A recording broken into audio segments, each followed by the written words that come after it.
As much as they took a point at the game, which I know Martin O'Neill come on after it and said that he was happy with, and I think he would have taken it before the game. I think the fact that the Rangers result as well and Rangers going second, I think for just what I saw in general play, I just don't see how they can come back for it. I honestly don't. Now whether they go on in the last 14, 15 games and turn into a really good team, I don't think they will. I just don't see enough in general play for some of the players that I can see them going and mounting a challenge. And they've still obviously got Hearts to play, and I think they've got two old firms as well. So I just think within that, I don't think there's enough there for them to go on and win the title. You said obviously have this sneaky preview at your column for tomorrow, which is blistering, by the way, brilliant read. You think Celtic look like a beaten lot? I do, mate. I think there was a couple of players on the pitch that looked as if they didn't want to be there. Specifically, Maeda, I think, just looked. He looked as if he just anywhere else he wanted to be. I think Engels, obviously, what I think of Engels is somebody said in Sunday when I was doing the commentary that they paid 11 million for him, and I'm saying 10.5 million too much. I'm not joking you. Honestly, it is. If you're paying big money for big players, you need big players to influence games. And he done absolutely nothing the full game. Negron obviously great free kick. I get that. But again, when you go and score that good free kick and then you go 1-0 up, you're looking for them to kick on, and they just had nothing. Callum McGregor, I feel so sorry for Callum McGregor because I think that he's the one player that looks as if he's trying to get about, he's trying to motivate people. You can see him on the pitch trying to motivate people, and it's as if it just goes in one ear and completely out the other. Back off a wall.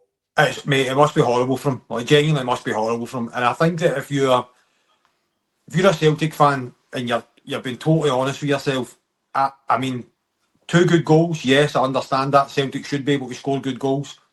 But general play, I mean, the general play overall was nothing short of shambolic for me. I thought they were bullied, Stevo, to be honest with you. I thought Hearts looked as if they wanted it more. There was, as you say in your column, there's more camaraderie, more signs of spirit there. They were up for the fight, and Celtic produced 2 moments over. I mean, I just felt as if you were. I said it on air before we started on the game. If you're sitting in both changing rooms, you know what's at stake. So for Hearts, let's go out there, try and get a 9-point gap. If you're Celtic, the ripples that it would have put through both Rangers and Hearts if they'd went there, put in a good performance and had won, it could have then catapulted them on. And they just looked as if straight for the start. I mean, out with the free kick, they had nothing in the first half. Yeah. And out with the moment that they get the second goal, they had basically nothing in the second half. And we're talking about Celtic here. Mm-hmm. I don't think that's good enough for a team who's trying to claw back points against a team that's top of the league. For the biggest prize in Scotland. Steve, you've spoken a lot in the column about what's followed in the sort of subsequent days after Sunday and the reaction. And you think if you're a Hearts player, you're loving the reaction that there's been from Celtic. I'm talking about the reaction to the Trusty red card. I'm talking about the appeal that's been put in, the mumps and moaning about Derek McInnes and what he said and did during and after the game. You think all this feeds right into the Hearts dressing room? But the question is why are they mumping and moaning about it all? Ultimately, they're mumping and moaning about it all because they never won the game. They never played well enough. That's the bottom dollar. Is if they had went and won and Trusty had get sent off, they might not have been happy about it. But the sole goal would have been we went there, we got 3 points, we won, we're back in the title race, all that sort of stuff. They're not, because they never played well enough and they never won the game. And if you look at it, they were lucky to get to a point. What was your thoughts on the Trusty red, just to clear that up? So, if I was playing, I would want that to be a yellow card. That's just my personal opinion. But I do understand in this day and age, the way that things are with VAR, as soon as you make a challenge, and you might not even be last man, you might just be fractionally last man. Everybody knows it. Every football fan knows that you run the risk of the red card, and especially when it gets sent to VAR, you kind of know the writing's on the wall.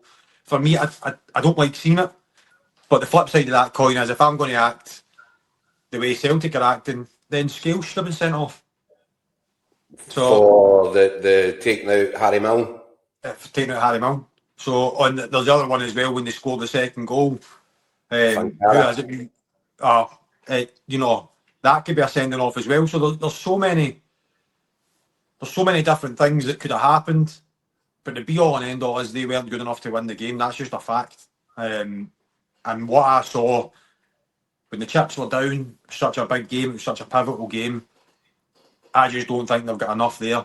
They might go and bring in a couple of players. I just don't think they've got enough to win the league. I genuinely don't. And on the other side of that is, from nowhere, Rangers are now sitting second. So they've got on that bus, having performed badly. Yes, they've got a point, but they got on that bus after the game and they're third, not second.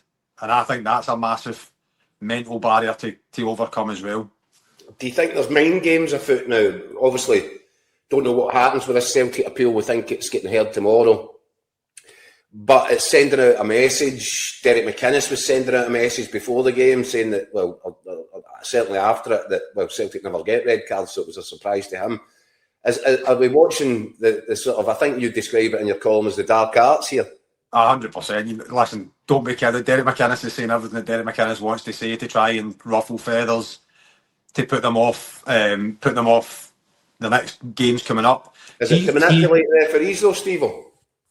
Nah, mate. Referees will do what referees will do. They'll make their own decisions. There's, as much as they annoy me and some of the decisions they make I don't agree with, I'm pretty sure if they go and make a decision, I'm not thinking about Derek McInnes standing on the touchline, oh, he said that last week or whatever. I think Derek's just trying to put Celtic off and try to make them uneasy, try to put pressure on them. And I actually said it to one of my mates last week. I was like, see, if I was Celtic, do you know what I would have done? I'd have put a bid in for Braga. Yeah. Just to try. Oh, I genuinely would have. On the pretense of never getting them. But I would have sat, if that board is on the money, I'd have sat there as a board member at Celtic and said, you know what? We're Celtic. We're a massive club. Put in 3 million or 2 million, whatever it may be, and just see how he deals with it. Just see how the club deals with it. It's all these wee tricks, as I said, the dark arts where Derek, Derek, mate, that's what Derek wants to do. He's going to do it. There's 15 games left before we know it will be at single figures.